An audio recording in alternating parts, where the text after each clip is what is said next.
Hello guys, அழகை அழகில் ஒரு புது பிரச்சனையை உருவாக்குறாங்க. யாருன்னு சொன்னால் சுரேஷோட அம்மா. என்ன கேட்குறாங்கன்னு சொன்னால், மலரை பார்த்து, இங்கே பாரு, நீ உன்னோட தம்பிக்கு எங்கட சுருதியை பொண்ணு கேட்கலாமன்ட்டு நினச்சிடாத என்ற மாதிரி சொல்கிறாங்க. இதை கேட்ட மலர் அப்படியே திகைச்சு போனாங்க. இதை பற்றி நாங்கள் பேசவே இல்லையே, எதுக்கு தேவையில்லாமல் இதை பற்றியெல்லாம் கேட்குறாங்க என்ற மாதிரி நினைக்கிறாங்க. அப்படி இவங்க கேட்குறாங்கன்னு சொன்னால் என்னமோ அங்கே சம்பவம் நடந்திருக்குன்னு தான் அர்த்தம்.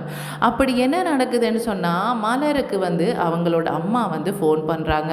ஃபோன் பண்ணி, சந்தோஷமான விஷயம் மலரு, இதை உனக்கு சொல்லணுமென்று ஆசைப்பட்டேன் என்ற மாதிரி சொல்கிறாங்க. என்னம்மா, நிறைய நாளைக்கு அப்புறமா சந்தோஷமான விஷயம் என்று சொல்லிகிட்டே ஃபோன் பண்ணுறீங்க, என்னாச்சு என்ற மாதிரி கேட்குறாங்க. அது ஒன்றுமில்லை, உன்னோட தம்பிக்கு நான் ஒரு பொண்ணு பார்த்துருக்குறேன், கண்டிப்பாக அவனுக்கு பிடிக்குமென்று நான் நினைக்கிறேன். ஆனால் அவனோ கல்யாணம் வேண்டாம் வேண்டான்னு சொல்லிட்டு இருக்கிறான். நீ தான் இப்படியாவது அவனை கல்யாணத்துக்கு சம்மதம் சொல்ல வைக்கணும் என்ற மாதிரி சொல்கிறாங்க. யாரம்மா அது என்ற மாதிரி கேட்கும்போது, அதுவா, நீ நேரவே பாரு, இங்கே பாரு, பொண்ணு பார்க்க போகும்போது நீ வருவதானே, வரும்போதே பார்த்துக்கொள்ளு, இப்போ எதுக்கு இவ்வளவு கஷ்டப்படுற என்ற மாதிரி கேட்குறாங்க. என்னம்மா நீ இதை கூட இப்படி சொன்னால் எப்படி, ஃபோட்டோவாவது இல்லையா, ஃபோட்டோ அனுப்பிவிடு, நான் பார்க்குறேன் என்ற மாதிரி சொல்கிறாங்க. இதை எங்கேருந்து பேசுகிறாங்கன்னு சொன்னால், சுரேஷோட வீட்டில் நின்று தான் பேசுகிறாங்க. அதாவது தன்னோட மாமியார் வீட்டில் நின்று தான் பேசுகிறாங்க. இப்படி பேசும்போது அவங்கள்ட மாமியார் பேசாமலாம் இருப்பாங்க. இவங்க தன்னை மறந்து ரொம்ப சந்தோஷமாக பேசுகிறாங்க, ரொம்ப சிரிக்கிறாங்க. இதெல்லாம் பார்த்த மாமியார், என்ன இது மலர் ரொம்ப நாளைக்கு அப்புறமா இப்படி சிரிக்கிறாளே, இப்படி சிரிக்க மாட்டாளே இந்த வீட்டில் அப்படின்னு சொன்னால், அவளுக்கு ஏதோ சந்தோஷமான விஷயம் நடந்திருக்கு. அவள் யாரோட பேசிகிட்டு இருக்கிறா, அவளோட அம்மாவோட பேசிகிட்டு இருக்கிறாளா, அல்லது யாராவது ஃப்ரெண்ட் யாராவது பேசுகிறாங்களா, அல்லது வேறு யாராவது பேசுகிறாங்களா, இதை எப்படியாவது கேட்கணும்னுட்டு எட்டி எட்டி பார்க்குறாங்க. மலரோ அந்த இடத்தை விட்டு வாரதா இல்லை. அவங்க ஒரு சேரில் காலுக்கு மேலே காலை போட்டு உட்கார்ந்துருந்துட்டு அப்படியே பேசிகிட்டே இருக்கிறாங்க. சிரித்து சிரித்து பேசுகிறாங்க. அந்த வீட்டில் இவங்க பார்க்குறதே அவங்க கவனிக்கலை. இப்படி இருக்கும்போது அவங்க என்ன நினைக்கிறாங்கன்னு சொன்னால், இதை விட்டால் சரிப்பட்டு வராதேன்னுட்டு, மலர் எங்கே பாரு, எனக்கு ரொம்ப களையாக இருக்குது, தண்ணி கொண்டு வா என்ற மாதிரி கூப்பிடுறாங்க. இதை கேட்டதுக்கப்புறமா மலரோட பேச முடியுமா, மலர் பேசவே இல்லை. டக்குண்டு ஃபோனை வச்சுட்டு, என்னாச்சு அத்தை என்ற மாதிரி கேட்குறாங்க. இல்லைம்மா, எனக்கு ரொம்ப டயர்டாக இருக்குது, எனக்கு கொஞ்சம் தண்ணி எடுத்துகிட்டு வரையா என்ற மாதிரி கேட்குறாங்க. ஆமத்தை என்றிட்டு அவங்களுமே நினச்சாங்க, உண்மையிலேயே இவங்களுக்கு உடம்பு முடியாமல் இருக்கன்ட்டு தண்ணி எடுத்துகிட்டு போய் கொண்டு கொடுத்துட்டு, சரியென்று திரும்பவுமே ஃபோன் பேச வரலாமன்னு பார்த்தா அவங்க கூப்பிடுறாங்க. இங்கே வா மலர், எங்கே போகிற, இதில் உட்காரு என்ற மாதிரி சொல்கிறாங்க. இல்லத்தை சொல்லுங்கள், என்னவாவது இருந்தால் சொல்லுங்கள் என்று சொல்லும்போது, இல்லைம்மா, நிறைய பேச வேண்டியிருக்கு, இதில் உட்காரு என்ற மாதிரி சொல்கிறாங்க. இல்லை பரவாயில்ல, நான் நிற்கிறேன் என்று சொல்கிறாங்க. சரி, நீ நிற்கிறேன்டா நில்லு, ஆனால் நிறைய விஷயம் பேச வேண்டியிருக்கு. இங்கே பாரு, நீ யாரோட இவ்வளோ நேரம் பேசிகிட்டு இருந்த என்ற மாதிரி சொல்கிறாங்க. அதுவா, எங்கட வீட்டிலேருந்து தான் பேசினாங்க என்ற மாதிரி சொல்கிறாங்க. என்ன விஷயம் பேசினாங்கன்னு சொல்லும்போது, சும்மா எடுத்தாங்க, ரொம்ப நாளாக என்னோட பேசலை இல்லையா, அதனால் அம்மா எடுத்து பேசினாங்க என்ற மாதிரி சொல்கிறாங்க. என்னது, எனக்கே பொய் சொல்ல பார்க்குறியா, என்னமோ முக்கியமான விஷயம் பேசியிருக்கிறாங்க, அதனால தான் நீ சிரிச்சுட்டே பேசின, இதை நான் கவனித்ததுக்கப்புறமா பேசாமல் இருப்பேனா என்று நினச்சிட்டு அவங்க என்ன சொல்கிறாங்கன்னு சொன்னால், இல்லை மலர், நீ ரொம்ப நேரமாக சிரிச்சுட்டே இருந்த, நீ இப்படி சிரிக்கிறத நான் பார்த்ததே இல்லை, எனக்கே ஆச்சரியமாக இருந்தது, அதுதான் நான் கூப்பிட்டேன், என்ன விஷயம் என்ற மாதிரி கேட்குறாங்க. அதுவா, அது தம்பிக்கு எங்கேயோ பொண்ணு பார்த்துருக்குறாங்களாம், அது சம்மந்தமாக பேசினாங்க என்ற மாதிரி கேட்குறாங்க. என்னது, பொண்ணு பார்த்துருக்குறாங்களா, அவன் என்ன சின்ன பையனாச்சே, அவனுக்கு எதுக்கு பொண்ணு பார்க்குறாங்க என்ற மாதிரி கேட்குறாங்க. இதை கேட்ட மலரோட மாமனார் என்ன பண்ணுறாங்கன்னு சொன்னால், இங்கே பாரும்மா, கல்யாணம் பண்ணுற அளவுக்கு அவனொன்று பக்குவப்படலையா, அவனுக்குண்டு சரியான தொழில் இல்லை, அவனுக்கு குடும்ப பொறுப்பே தெரியாது, இப்படிப்பட்டவனை கல்யாணம் பண்ணி அந்த பொண்ணு தான் தேவையில்லாமல் கஷ்டப்படும். இங்கே பாரு, இன்னும் 2-3 வருஷம் போகட்டும், அதுக்கப்புறமா தாராளமாக கல்யாணம் பண்ணி வைக்கலாம், எதுக்கு இப்போ அவசரப்படுறாங்க உங்களோட அம்மா என்ற மாதிரி சொல்லும்போது, இல்லை, யாரோ பொண்ணு வீட்டுக்காரங்க தான் கேட்டிருக்கிறாங்க போல இருக்குது, அம்மா சம்மதம் சொல்லியிருக்கிறாங்களாக்கும், ஆனால் தம்பிக்கு இந்த விஷயம் தெரியாது என்று சொல்லும்போது, இல்லைம்மா, என்னமோ சரிப்பட்டு வரலை, நீ சொல்கிறத கேட்டு உடனே உன்னோட அம்மா முடிவெடுக்கிறதா என்ன, கொஞ்சம் கூட பொறுப்பு இல்லாமல் முடிவெடுக்கிறாங்க, இதுக்கு தான் கொஞ்சமாவது 4 பேரோட பேசி முடிவெடுக்கணும் எடுக்கணுமென்று சொல்கிறது என்ற மாதிரி வந்து சொல்கிறாங்க. என்னமோ இவங்களுக்கு சொன்னோன்னா உடனே வந்து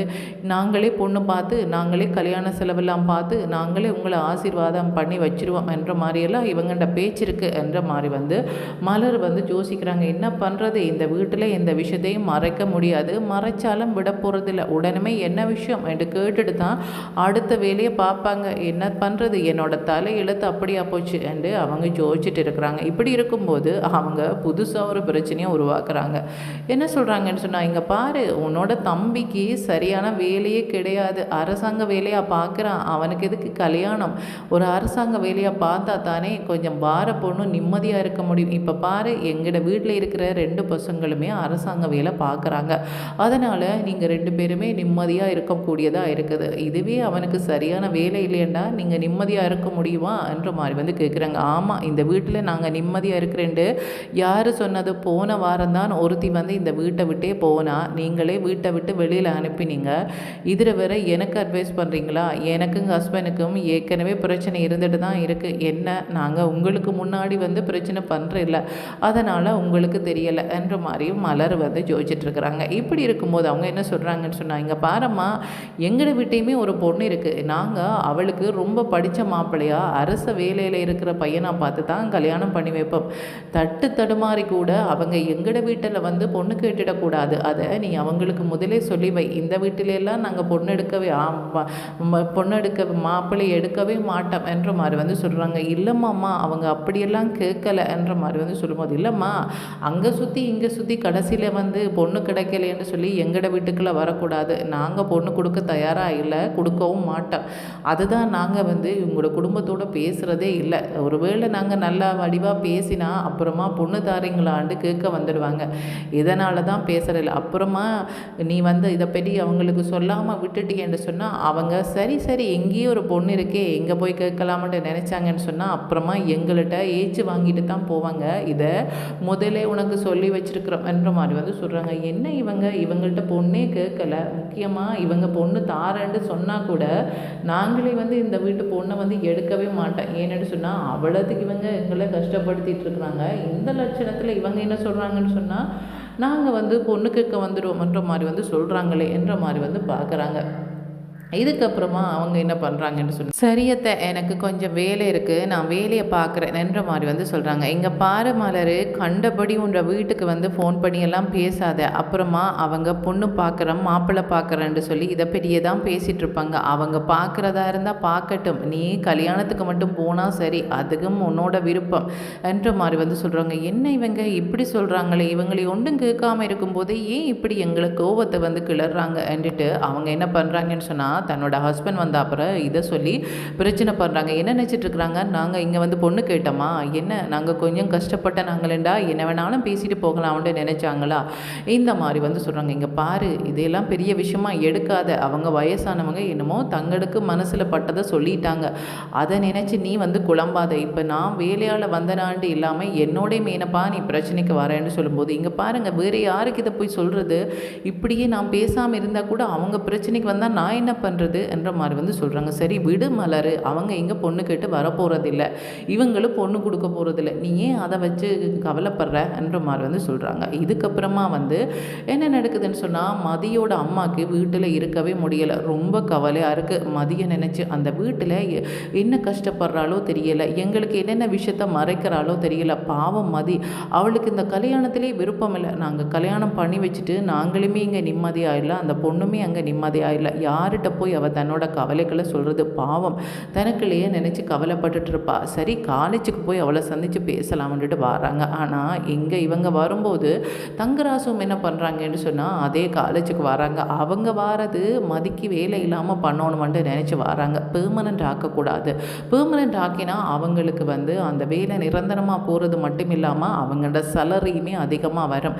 அதுக்கப்புறமா மதியை வந்து பிடிக்கவே முடியாது, என்னை விட்டால் ஆள் இல்லைன்னு நினைப்பான், இவளுக்கு இந்த வேலையே இல்லாமல் போகணுமென்றது தான் தங்கராசோட விருப்பம்.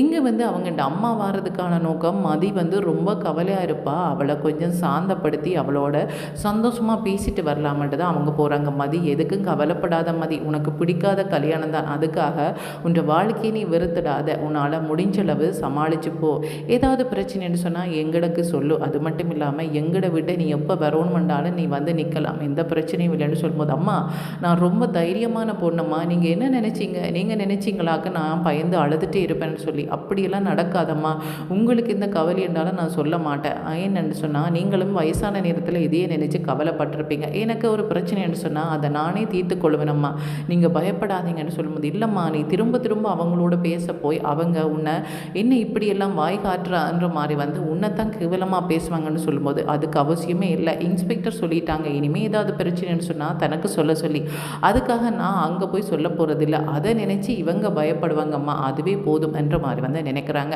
இப்படி இவங்க பேசிகிட்டு இருக்கும்போது தங்கராசு வந்து காலேஜுக்கு போயிட்டு வெளியில் வாரதை இவங்க கவனிச்சிடறாங்க. அம்மா இது தங்கராசில் எதுக்கு காலேஜுக்கு வந்துட்டு போகிறாங்க, அவங்க வேறு ஏதாவது அலுவலாக வந்திருப்பாங்கம்மா, அது இதுக்கு நாங்கள் பார்ப்போம், இங்கே பாரு இந்த விஷயத்தெல்லாம் போய் வீட்டில் கேட்காதுன்னு சொல்லும்போது, இல்லைம்மா அவருக்கு வந்து ஏதாவது பிரச்சனையாக இருக்க வாய்ப்பே இல்லை, அவர் எந்த விஷயமாக தான் பேச வந்திருப்பாருன்ற மாதிரி வந்து சொல்கிறாங்க. என்ன மாதிரி சொல்கிறாங்க, இல்லைம்மா எனக்கு வந்து பெர்மனெண்ட் ஆக்க போகிறாங்கன்ட்டு பேசினாங்க, அது சம்மந்தமாக ஏதாவது பேச வந்திருப்பாங்களோ, யார்கிட்டையாவது இதை கேட்கணும் என்று நினச்சிட்டு சரியம்மா நீங்கள் போயிட்டு வாங்க என்றுட்டு அவங்க தங்கராசுக்கு முன்னால் போய் நிற்கிறாங்க. நிற்கும்போது தங்கராசை பார்த்துட்டு என்ன மதி எப்படி இருக்கிறேன்னு கேட்குறாங்க. நான் நல்லா தான் இருக்கிறேன், இனிமேலும் நல்லா இருப்பேன்னு நான் நினைக்கிறேன், என்னுடைய சந்தோஷத்தை யாரும் கெடுக்க மாட்டாங்கன்னு நான் நினைக்கிறேன் என்று சொல்லும்போது வந்து தங்கராசுக்கு ஒரு மாதிரியாக போச்சு. என்ன இது நான் வந்த விஷயம் இவளுக்கு தெரிஞ்ச மாதிரியே பேசுகிறாளே என்ற மாதிரி வந்து நினைக்கிறாங்க.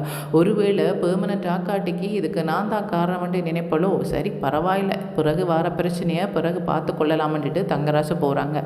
இனிமேல் இது சம்பந்தமாக மதி வீட்டில் என்ன போய் பேச போகிறாங்க. அதுக்கப்புறமா தங்கராசு வீட்டிலேயும் பிரச்சனை வரப்போகுது. இங்கே பாருங்கள் உங்களோட ஹஸ்பண்ட் தான் இங்கே வர சொல்லி சொன்னாங்க, அதனால் வந்தோம், அதுக்காக எங்களோட வேலையிலையும் பிரச்சனை ஏற்படுத்தலாம்னு நினைக்கிறாங்க, எங்களோட காலேஜுக்கு போய் இந்த மாதிரியெல்லாம் பண்ணியிருக்கிறாங்கன்னு சொல்லி ரேவதிக்கு சொல்லும்போது, ரேவதி என்ன சொல்ல போகிறாங்கன்னு சொன்னால், அவங்களோட விஷயத்தில் நீங்கள் தலையிட வேண்டாம், நீங்கள் யார் அவங்களோட பிரச்சனையில் தலையிடுறதுக்கு, அவங்கள சமாதானப்படுத்தி வைக்கிறேன்னு சொல்லி அவங்களோட குடும்பத்தில் இன்னுமே பிரச்சனையை பெருசாக்க பார்க்குறீங்க என்னங்க நீங்கள் என்று சொல்லும்போது, இதில் வந்து ரேவதியோட மாமியாரும் தலையிட்டு, இங்கே பாரம்மா இந்த குடும்பம் ரொம்ப நிம்மதியாக இருந்துச்சு, நீ எப்போ இந்த வீட்டுக்கு வந்தியோ அப்போ இந்த வீட்டோட நிம்மதியும் போச்சு என்ற மாதிரி வந்து மதியை பேச போகிறாங்க. இப்போ மதியோட மாமியார் என்ன சொல்ல போகிறாங்கன்னு சொன்னால், எங்களோட வீட்டில் பிரச்சனைன்னு சொல்லி உங்களோட வீட்டில் கூட்டிகிட்டு போய் இப்போ உங்களோட குடும்பத்தையும் பிரிக்கிறதுக்கு இவ வந்துட்டாளா என்ற மாதிரி வந்து பழிய போட போகிறாங்க. இதில் இருந்து மதி எப்படி தப்பிக்க போகிறாங்கன்றதை காய்ஸ் வெயிட் பண்ணி தான் பார்க்கணும். ஓகே, தேங்க்யூ, பாய்.